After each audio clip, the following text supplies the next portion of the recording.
10 years ago, our person of the week had a horrible accident that changed her life.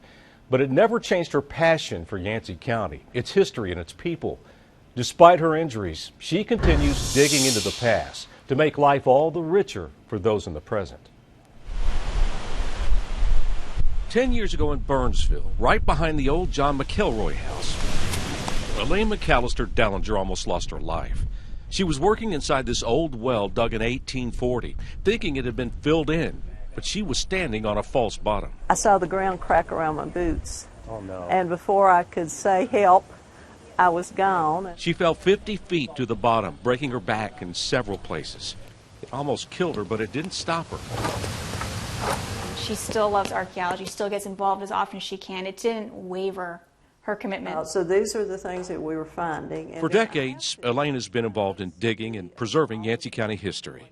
Some of the artifacts, including old bottles from the 1800s found in the well, are now part of the McElroy Museum. As we drive along the byways and the highways, you don't begin to think about when people were here before recorded history, what they have left in the ground. But she does, and she's led many archaeological digs to bring it to the surface. And all her time has always been volunteer. That's really the most incredible thing about her. She's never given up.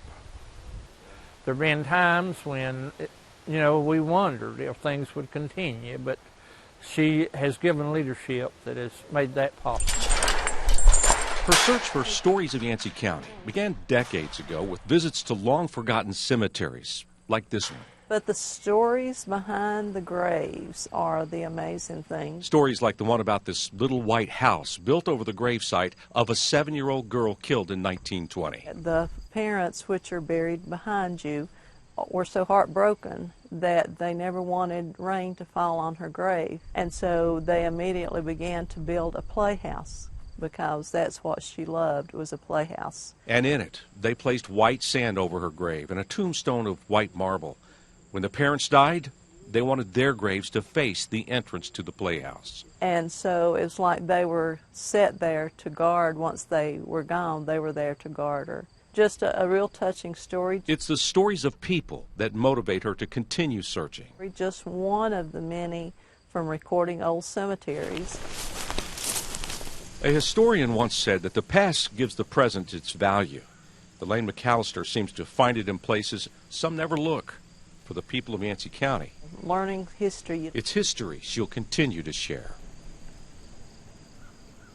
Well, if you know of someone who is an inspiration to others, someone who's making a difference in their community, tell me about them in an email.